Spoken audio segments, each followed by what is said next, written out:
I go to talk to the coroner of Lebanon County, Jeffrey Yoakum.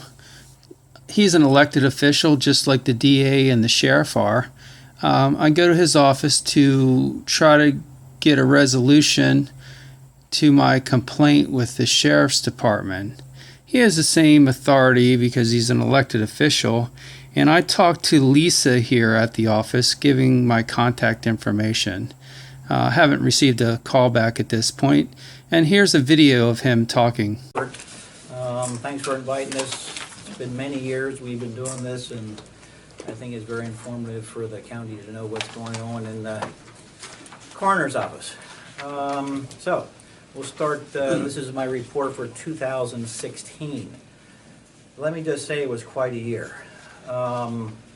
Cremations, as you know, we have to approve every cremation in the county before they're cremated.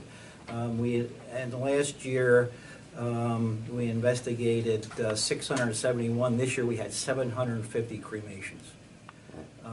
We investigated 198 natural deaths. Last year we had 138. Accidental deaths have remained around the same. We had 16 drug-related cases, and I'm going to let Jim talk about that in a little bit. We had 14 motor vehicle accidents that we investigated. We had 2 cases of trees falling on individuals, and they happened within about 2 weeks of each other, and both were struck on the head. We had 1 anaphylactic reaction from a medication. We had 1 drowning, that was in Mount Gretna, and we had 1 tragic death recently of a elderly individual who was run over by her car. We had 2 homicides. We had 2 cases that were autopsied. They could not determine the cause of death, and those were both child deaths, but they could not determine what the case was. And we have 1 case still pending from last year. Suicides were markedly up this year. We had 20 suicides this year, which Kevin will talk about in a little bit. The ages there range from age 14 to age 82. They were predominantly gunshot wounds. 11 were gunshot wounds. 1 was a knife.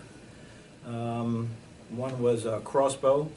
We had 2 hangings, 2 gas-related cases, and 1 motor vehicle death that we determined it was a suicide. And we had 2 cases of asphyxiation. This year, before I turn it over, I just want to discuss, there seems to be some confusion in the community about how we investigate drug-related deaths. And I'm just going to go through so you know and the county knows. When we have a suspected drug overdose, we do our toxicology. And if we determine that it's a drug-related death, it's automatically turned over to the investigating agencies, police agencies, and the DA's office. They try to determine whether we can determine where the drug came from. If we can determine, and we have a pretty good guess that we know the individual who delivered the substance that led to the person's death, we do an autopsy, and so we have our I's dotted, T's crossed, and we turn it over to the DA's office for prosecution.